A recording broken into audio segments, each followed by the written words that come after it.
हम लोगों ने 10th क्लास में लेंस के बारे में पढ़ा था। जो लेंस होता है वो रिफ्रैक्शन पे बेस्ड होता है। आप लोगों ने पढ़ा होगा, मेनली 2 टाइप के लेंस पढ़े होंगे। कौन कौन से? कन्वेक्स लेंसेज और कनकेव लेंसेज। उसके बाद आप लोगों ने इनके बारे में पढ़ा होगा, इनकी क्या क्या प्रॉपर्टीज होती हैं। फिर आप लोगों ने लेंस फॉर्मूला पढ़ा होगा और इसका मैग्निफिकेशन पढ़ा होगा। ठीक है। मिरर में बच्चों, मिरर में -v/u होता है यहाँ, और लेंस में क्या होता है? +v/u होता है। मिरर में ये उल्टा होता है, यहाँ पॉजिटिव होता है, यहाँ नेगेटिव होता है। लेंस में यहाँ पॉजिटिव होता है और यहाँ नेगेटिव होता है। आप इस तरीके से याद रख सकते हो। ठीक है। अब देखो बच्चे, फोकल लेंथ की बात करें तो कनकेव जो होता है उसकी फोकल लेंथ चाहे मिरर हो चाहे लेंस हो नेगेटिव होती है। कॉन्वेक्स की फोकल लेंथ क्या होती है? पॉजिटिव होती है। तो ये कुछ बेसिक्स चीजें थी जो आप लोगों ने पढ़ी थी। उसके अलावा आपने इनके रे डायग्राम्स पढ़े थे। तो रे डायग्राम में आपने ये पढ़ा था कि कनकेव लेंस की जो इमेज होती है वो हमेशा कैसी होती है? Image is always virtual erect and small size तो ये आप लोगों ने अपनी 10th क्लास में पढ़ा था। जबकि कन्वेक्स लेंस में बहुत सारी कंडीशंस एग्जिस्ट करती है। अब देखो बच्चों, जब हम लोग रिवीजन कर रहे हैं, मतलब इसके बारे में याद कर रहे हैं, तो आपको इनमें से जो कन्वेक्स लेंस है उसका रे डायग्राम थोड़ा सा आपको याद होना जरूरी है, उसकी टेबल याद होना जरूरी है। रीज़न क्या है कि ये जब हम लोग माइक्रोस्कोप पढ़ेंगे तो हमारे काम आएगा, जब माइक्रोस्कोप पढ़ेंगे तो काम आएगा। तो देखो, जो पहले जैसे मान लो एक लेंस है, तो ऑब्जेक्ट कहाँ कहाँ प्लेस हो सकता है ये देख लेते हैं। ये हमारा लेंस है, ये होता है f, ये होता है 2f, ये होता है, मतलब ऐसे लिख देते हैं, ये होगा f2, ये होगा 2f2। तो इसमें एक टेबल बनती है जिसे कहते हैं ऑब्जेक्ट डिस्टेंस और इमेज डिस्टेंस, ऑब्जेक्ट और इमेज। और फिर नेचर का भी बनता है, इमेज नेचर। तो होता क्या है बच्चों, इसमें एक लॉजिक ये यूज करते हैं हम लोग। जैसे मान लो, इधर देखो बच्चे, ऑब्जेक्ट जब दूर होता है तो जो दूर मतलब कि सबसे दूर कहाँ हो सकता है? इन्फिनिटी। आप ऑब्जेक्ट को धीरे धीरे इधर मूव करोगे तो इमेज भी धीरे धीरे किधर शिफ्ट होगी? पीछे। ऐसा लॉजिक यूज करते हैं हम लोग।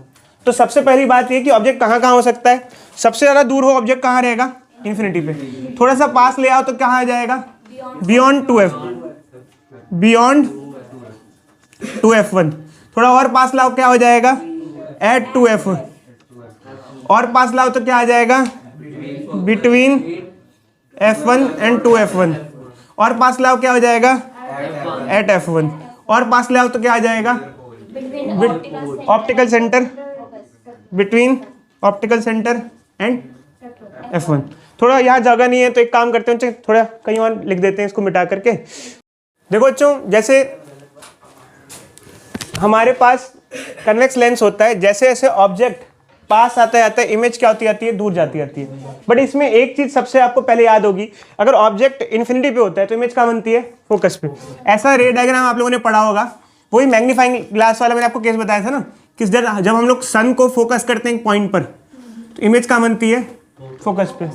बताया था ना लोग, आप मैग्नीफाइंग ग्लास में सन की रेज को फोकस करके किसी चीज को जला सकते हो ऐसे। ठीक है ना, ये रे डायग्राम है उसका। ठीक है, ये रे डायग्राम है। अब देखो बच्चे, इसमें इमेज कहाँ बनेगी? फोकस पे। जैसे जैसे आप ऑब्जेक्ट को पास लाते होगे इमेज पीछे शिफ्ट होती जाएगी।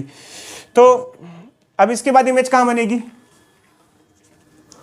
अब और पास ले आए, यहाँ से यहाँ ले आए तो इमेज कहाँ हो जाएगी? यहाँ आ जाएगी। देखो बच्चे, ये देखो, ऑब्जेक्ट इन्फिनिटी पे, इमेज कहाँ बन रही है? फोकस पे। अब इसको यहाँ लाओगे तो ये क्या हो जाएगी? यहाँ। फिर इसको यहाँ लाओगे तो ये क्या हो जाएगी? यहाँ। फिर इसको यहाँ लाओगे तो ये क्या हो जाएगी? यहाँ। फिर इसको यहाँ लाओगे तो इमेज क्या हो जाएगी? ऐसे। अब खैर वैसे तो आप इसको रिवर्स ऑर्डर में लिख सकते हो। किस में लिख सकते हो? Reverse order.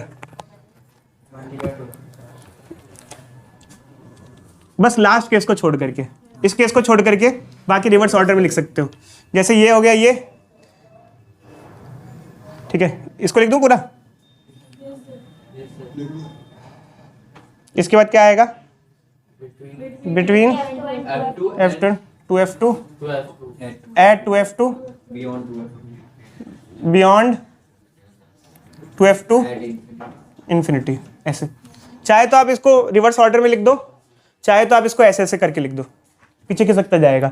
तो यहाँ पर फोकस पे F2 पे बनी, थोड़ा सा और आगे ऑब्जेक्ट को लाओगे तो थोड़ा पीछे हो जाएगी, पीछे मतलब यहाँ F2 और 2F2 के बीच में, और पीछे करोगे तो यहाँ बन जाएगी, और पीछे करोगे तो यहाँ बन जाएगी, और पीछे करोगे तो इन्फिनिटी पे चली जाएगी। बस ये केस थोड़ा यूनिक होता है, इसके बारे में ना हम थोड़ा सा अलग से डिस्कस करते हैं। अब इसके बारे में थोड़ा अलग से इसलिए डिस्कस करते हैं क्योंकि बाकी जितने भी केसेस हैं उसमें इमेज जो बनती है वो रियल और इन्वर्टेड बनती है। इतने जितने भी ये केसेस हैं इसमें जो हमें इमेज मिलेगी वो रियल इन्वर्टेड होगी। क्या पक्का पक्का इनलार्ज ही बनेगी या कुछ भी और भी हो सकती है? क्या कोई और पॉसिबिलिटी हो सकती है इनलार्ज ही होगी? ऐसे इसमें बच्चों ऑब्जेक्ट पास आता जाएगा, इमेज पीछे होती जाएगी, वैसे वैसे इमेज की साइज बढ़ती जाएगी। तो इसमें इमेज सबसे छोटी होगी, स्मॉलेस्ट साइज सबसे कम होगी, इसमें बढ़ेगी, और इसमें क्या होगी? ये थोड़ा यूनिक केस होता है, आपको याद होगा। इसमें सेम साइज होती है। कैसी होती है? Same size. इसमें क्या होती है इन दोनों केसेस में? स्मॉल। और इसमें क्या होता है? इनलार्ज। ठीक है, अभी हम चाहे तो रे डायग्राम भी देख लेंगे आप बोलोगे तो, बट ये केस थोड़ा यूनिक होता है। इस केस में जो इमेज बनती है वो कहाँ बनती है बता सकते हो? इस केस में जो इमेज बनती है वो उधर नहीं बनती है, तो यहीं पे सेम साइड में बनती है। बट इसका नेचर ध्यान रखना, इसका नेचर, इसका बच्चे हमको ये ज़्यादा, इसका जो नेचर होता है वो कैसा होता है? Virtual and direct. थोड़ा सा इसके बारे में बताते हैं। देखो बच्चे होता क्या है कि हमारे पास जो कन्वेक्स लेंस होता है, कन्वेक्स लेंस ही मैग्नीफाइंग ग्लास होता है। कन्वेक्स लेंस ही मैग्नीफाइंग ग्लास। अच्छा, कोई बच्चा होता है जैसे मैग्नीफाइंग ग्लास का हम यूज़ करते हैं तो डेली लाइफ में किसी चीज़ को जलाने के अलावा आप मैग्नीफाइंग ग्लास का किस प्रकार यूज़ कर सकते हो? किसी चीज़ को देखने के लिए। आपने देखा होगा जो सेठ लोग होते हैं वो मैग्नीफाइंग ग्लास लेके ऐसे बैठे रहते हैं, CID। अब मैग्नीफाइंग ग्लास से क्या होता है बच्चे बताओ प्रिंस? मतलब आप उसको पास लाते हो तो क्या आपको इमेज कैसे दिखती है? मैग्नीफाइड इमेज दिखती है। तो वर्चुअल इरेक्ट होती है एंड क्या होती है? मैग्नीफाइड होती है। ठीक है, ये तो हमको समझ में आ गया। बट इसमें क्या होता है कि देखो, अच्छा हम एक चीज पूछते हैं, मैं मैग्नीफाइंग ग्लास से पास की कोई चीज देखता हूँ तो मुझे सीधी दिखाई देती है, मतलब मेरे को अक्षर सही दिखाई देते हैं। बट मैग्नीफाइंग ग्लास से मैं आपको देखने लग जाऊँ, मान लो आप काफी दूर हो मुझसे, तो क्या होगा? आप मुझे उल्टे दिखाई दोगे। क्या दिखाई दोगे? उल्टे। अब आप कहोगे सर कैसे? मैग्नीफाइंग ग्लास जब पास में होता है तो ये केस यूज होता है। कौन सा केस? ये केस। तो इसमें इमेज बनती है वर्चुअल इरेक्ट। बट अगर मैग्नीफाइंग ग्लास से दूर की कोई चीज देखते हो तो आपको रियल इन्वर्टेड दिखाई देता है। वो आपने ब्लर वाला जो केस बता रहे हो आप सही है, बट आप थोड़ा सा दूर देखोगे तो ब्लर दिखाई देगा, थोड़ा और दूर देखोगे, मतलब ज़्यादा दूर देखोगे तो आपको इमेज जो दिखेगी वो इन्वर्टेड दिखेगी। अब कहोगे तो मैं नेक्स्ट क्लास में मैग्नीफाइंग ग्लास लेके दिखा दूंगा, ठीक है? तो आपको इमेज इन्वर्टेड इमेज दिखाई देगी। ठीक है बच्चे, तो हम लोग ये इसलिए डिस्कस कर रहे हैं क्योंकि मैग्नीफाइंग ग्लास जो है वो एक तरीके से माइक्रोस्कोप में काम आता है, ये कन्वेक्स लेंस, और कन्वेक्स लेंस का स्टडी करना बहुत ज़्यादा हमारे लिए इंपॉर्टेंट है। बस ये केस आपको पता होना चाहिए कि इसमें देखो बच्चों, हम आपको मैग्नीफिकेशन का फॉर्मूला दे रहे हैं। मैग्नीफिकेशन का फॉर्मूला होता है V/U। अगर हम लोग लेंस फॉर्मूला यूज़ करें तो मैग्नीफिकेशन के फॉर्मूले और भी फॉर्मूले बना सकते हैं जो U एंड F की फॉर्म में हो और जो V एंड F की फॉर्म में हो। तो ये फॉर्मूला है हमारा, हम इन दोनों को यूज़ करेंगे। तो सबसे पहले हम एक फॉर्मूला बनाते हैं बच्चों जो किसकी फॉर्म में हो? U एंड F की फॉर्म में हो। U एंड F की फॉर्म में हो तो इसका मतलब क्या, किसको हमें एलिमिनेट करना पड़ेगा? V को। तो देखो बच्चे एक काम करते हैं, यहाँ से V की वैल्यू निकाल लेते हैं। यहाँ से V की वैल्यू निकालते हैं। तो V की वैल्यू निकालने के लिए आप इसको किधर ले आओगे? इधर। 1/V क्या आ जाएगा? 1/F plus 1/U। ठीक है, इसको और सिंप्लीफाई करोगे, इधर चला जाएगा, इधर क्या हो जाएगा? ठीक है, और इससे उल्टा कर दो, रेसिप्रोकल कर दो। V क्या आ जाएगा? FU U plus F। अब ये जो V की वैल्यू हमारे पास आई है वो हमको यहाँ पे पुट कर देनी है। तो अगर हम ये वैल्यू यहाँ पुट कर देंगे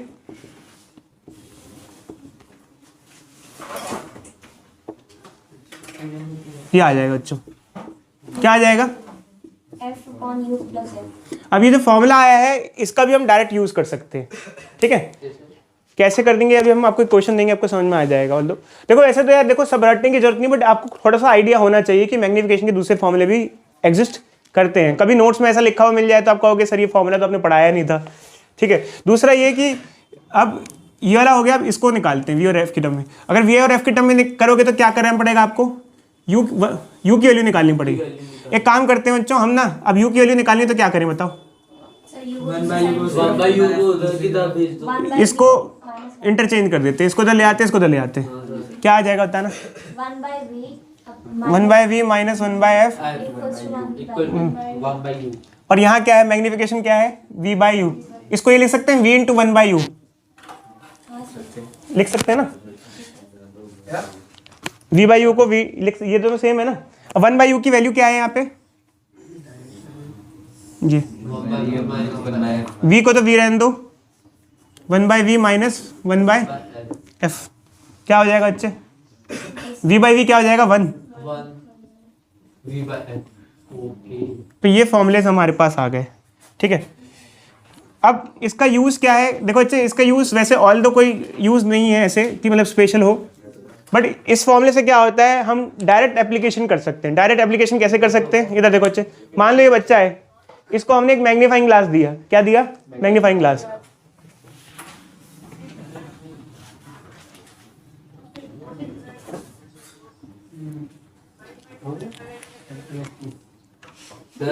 हाँ बच्चे कुछ नहीं बच्चे, अब देखो बच्चे ये मैग्नीफाइंग ग्लास से एक ऑब्जेक्ट की स्टडी कर रहा है, जो हमने लेंस इसको दिया है उसकी फोकल लेंथ है 20 सेंटीमीटर, ठीक है।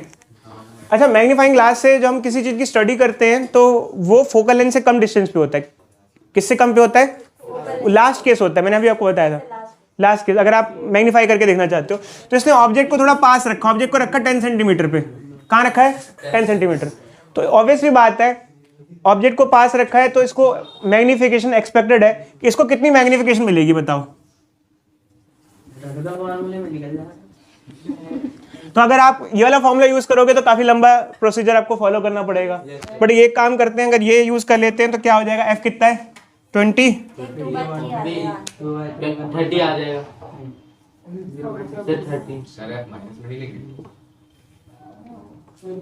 एफ माइनस में बच्चे कॉन्वेक्स है ना, कनकेव नेगेटिव होता है ना, कनकेव लेंस नेगेटिव होता है, कन्वेक्स लेंस पॉजिटिव होता है, क्या आ जाएगा 2 आएगी मैग्निफिकेशन, 2 टाइम्स, समझे। हमको एक क्वेश्चन दिया हुआ है जिसके अंदर हमारे पास 3 लेंस दिए हुए हैं, और ये जो क्वेश्चन है बेसिकली हम ये लेंस फॉर्मूले के बेसिस पे करेंगे। और यहाँ बोल रखा है कि एक ऑब्जेक्ट प्लेस है जो लेंस से 30 सेंटीमीटर आगे है, इसकी फाइनल इमेज कहाँ बनेगी हमें निकालना है। अब इसमें एक चीज़ ध्यान रखना कि ये जो ऑब्जेक्ट है इसकी 3 बार इमेज बनेगी। पहला इस ऑब्जेक्ट की इमेज बनेगी, अब जो फर्स्ट टाइम इमेज बनेगी वो इस लेंस से बनेगी, बट जब ये इमेज बनेगी, जैसे मान लो लेटेस्ट कहीं यहाँ बनती है, यहाँ कहीं कहीं भी बने, तो ये जो इमेज बनेगी वो इसके लिए क्या होगी, ऑब्जेक्ट होगी। फर्स्ट लेंस की जो इमेज होगी वो सेकंड लेंस के लिए कैसे काम करेगी, ऑब्जेक्ट की तरह काम करेगी। फिर ये वाला लेंस इसको, इसकी इमेज को ऑब्जेक्ट मान करके फिर इसकी इमेज की दोबारा से इमेज बनाएगा, और वो जो इमेज होगी इसके लिए क्या काम करेगी, ऑब्जेक्ट की तरह, और इस तरीके से फाइनल इमेज फॉर्मेशन होगा। तो कहने का मतलब ये है कि हमें लेंस फॉर्मूला कितनी बार लगाना पड़ेगा, 3 बार। तो सबसे पहले एक काम करते हैं, फर्स्ट पहली बार लगाते हैं, किसके लिए, इसके लिए, फॉर लेंस 1। अब बीच में कोई बोलेगा नहीं बच्चे, सिर्फ देखते जाओ, सिर्फ देखते जाओ। इधर देखो, आ रहा हो, इधर देखो, 1/v minus 1/u is equal to 1/f। जब पुट करना है तो इनमें कुछ चीज़ों का ध्यान रखना है कि फोकल लेंथ जो का साइन सही पुट करना है, और जो ऑब्जेक्ट डिस्टेंस है उसका जो साइन लेना है वो सही लेना है हमको। तो फर्स्ट में क्या होगा, ये लेंगे हम लोग v, ऑब्जेक्ट डिस्टेंस क्या लेंगे बच्चे बताओ, पहले में क्या, -30, क्योंकि ऑब्जेक्ट डिस्टेंस अगर ऑब्जेक्ट लेफ्ट साइड होता है तो नेगेटिव लिया जाता है और राइट साइड होता है तो पॉजिटिव, कन्वेंशन के हिसाब से, ठीक है। और फोकल लेंथ क्या लेंगे इसकी 10, ठीक है। अब ये क्या हो जाएगा बच्चे बताओ, 1/v प्लस 1/30 1/10, इधर आ जाएगा, क्या हो जाएगा 1/v is equal to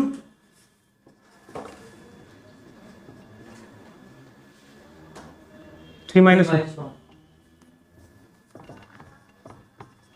v क्या आ जाएगा प्लस 15 सेंटीमीटर। तो कहने का मतलब ये है कि इसकी जो इमेज बनेगी इससे 15 सेंटीमीटर दूरी पे बनेगी। अब आप कहोगे सर इससे 15 सेंटीमीटर दूरी कहाँ हुई, बताना बच्चे। इससे 15 सेंटीमीटर दूरी कहाँ हुई, करीब करीब यहाँ हुई। बट एक्चुअली क्या है, जब इस ऑब्जेक्ट की इमेज बनेगी तो पीछे वाले लेंसेज को भूल जाओ। मतलब अभी ये मत मानो यहाँ और यहाँ कुछ है। बस आपके लिए क्या है, इसकी इमेज कहाँ बनेगी, यहाँ बनेगी। कितनी दूरी पर, 15 सेंटीमीटर की दूरी पे। यहाँ कितना है, 15। अभी ये भूल जाओ कि बीच में पीछे कुछ एग्जिस्ट कर रहा है या नहीं कर रहा है, भूल जाओ। अब बस ये मानो ये ऑब्जेक्ट है और इसकी इमेज कहाँ बनी, 15 सेंटीमीटर। अब क्या है बच्चे, जैसे ये जो इमेज बनी है वो दूसरे वाले लेंस के लिए कैसे काम करेगी, ऑब्जेक्ट की तरह। तो अगर मान लो इसको हमने जैसे L1 बोला, इसको L2 बोला, इसको L3 बोला, तो फॉर L2 लेंस फिर हम लोग ये फॉर्मूला लगाएंगे। अब इसमें एक चीज ध्यान रखना चाहिए, जैसे हम लोग ये फॉर्मूला लगाएंगे इस लेंस के लिए, अब मुद्दा ये आ जाता है कि इस लेंस से ऑब्जेक्ट डिस्टेंस कितना लिया जाए, ऑब्जेक्ट डिस्टेंस क्या लिया जाए। अच्छा ये बताना बच्चे, इसकी इमेज इससे 15 सेंटीमीटर दूरी पे है, बट इससे कितनी दूरी पे होगी, 10। कैसे बताओ बच्चे, यहां से यहां दूरी 15 है, बट यहां से यहां दूरी कितनी होगी, ये 15 है और ये कितना है, 5। इस लेंस से इसकी जो इमेज बनी, मतलब यहां से यहां तक की दूरी कितनी हुई, 10 सेंटीमीटर। मैंने आपको बताया था कि इस ऑब्जेक्ट की जो इमेज होगी, जो यहाँ कहीं बनी होगी, यहाँ कहीं बनी होगी, वो जो इमेज होगी वो इसके लिए कैसा काम करेगी, ऑब्जेक्ट की तरह। और उस इमेज की इससे दूरी कितनी, इससे दूरी 15 है, इस वाले इस लेंस से 15 दूरी पे, बट इस लेंस से कितनी दूरी पे, 10। तो हम लोग जो ऑब्जेक्ट डिस्टेंस लेंगे 15 लेंगे या 10 लेंगे, 10, क्योंकि हमेशा जो डिस्टेंस लिया जाता है वो जिस लेंस के लिए कैलकुलेट करते हैं उससे लिया जाता है। अब बात ये कि +10 लेंगे या -10 लेंगे। अब देखो बच्चे, कई बार बच्चे सोचते हैं माइनस ही लेंगे। देखो हमारी कन्वेंशन क्या है, अगर ऑब्जेक्ट लेफ्ट साइड होता है तो माइनस होता है, और राइट साइड होता है तो इसमें ये जो ऑब्जेक्ट था इसकी इमेज यहाँ बनी, वो जो इमेज बनी इसके राइट साइड बनी या लेफ्ट साइड बनी, राइट साइड, इसके राइट साइड। और उसी इमेज को हम क्या मान रहे हैं, ऑब्जेक्ट मान रहे हैं। जो पहले लेंस की इमेज थी वो दूसरे लेंस का क्या है, ऑब्जेक्ट है, और वो किधर बन रहा है, इस लेंस से राइट साइड। राइट साइड मतलब पॉजिटिव। वैसे तो हम आमतौर पे ऑब्जेक्ट डिस्टेंस को क्या लेते हैं, नेगेटिव लेते हैं, बट यहाँ ऐसा नहीं लेंगे, यहाँ क्या लेंगे, पॉजिटिव लेंगे। तो क्या लेंगे, बोलो कितना लेंगे, +10। फोकल लेंथ कितनी है इसकी, फोकल लेंथ कनकेव क्यों,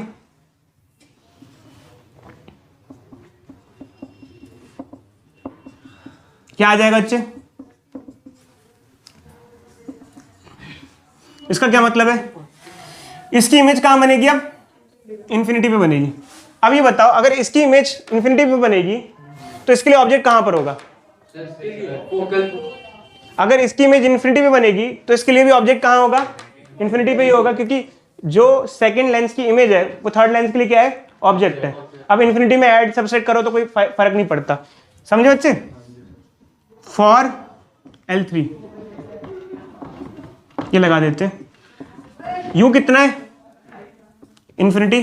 फोकल लेंथ कितनी है, इसकी कितनी है, 30। क्या आ जाएगा ये, फाइनल इमेज कितनी बनेगी, 30 सेंटीमीटर। 30 सेंटीमीटर यहाँ बनेगी, इधर 30 सेंटीमीटर राइट साइड।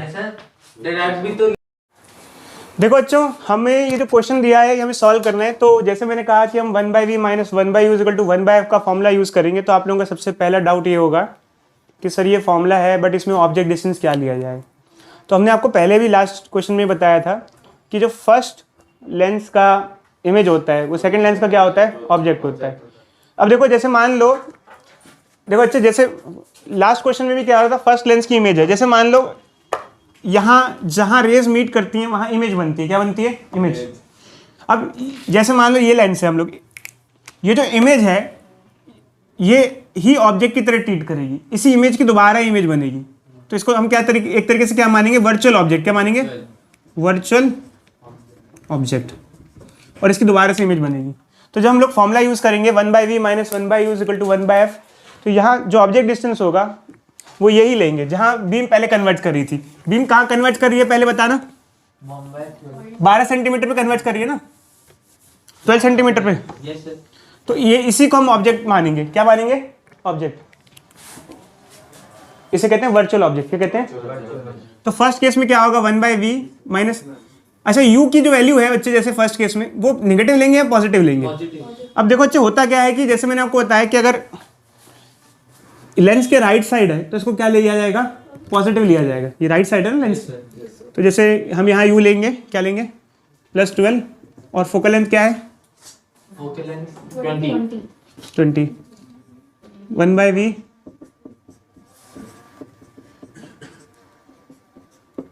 क्या हो जाएगा बताओ? 1/2 आएगा। क्या ले लें बेस? 20 ले लें, 60 ले लें, 5 प्लस बोलो इसमें सर 3 तो उधर आएगा ना? अरे आ जाएगा ना, 8 ही तो आएगा बच्चे। v कितना आएगा? 60/8 60/8 कितना होता है बच्चे बताओ?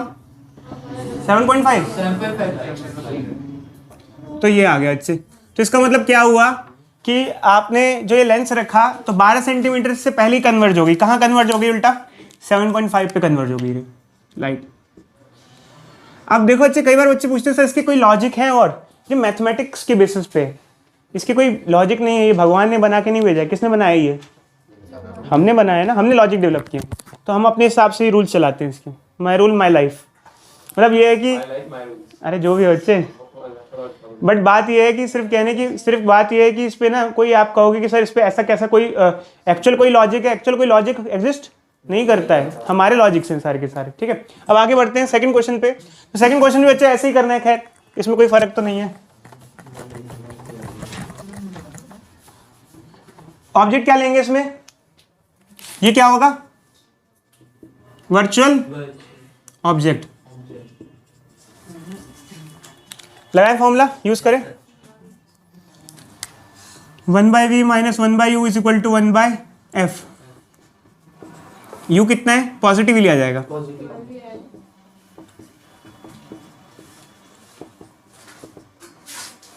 इधर आ जाएगा ये।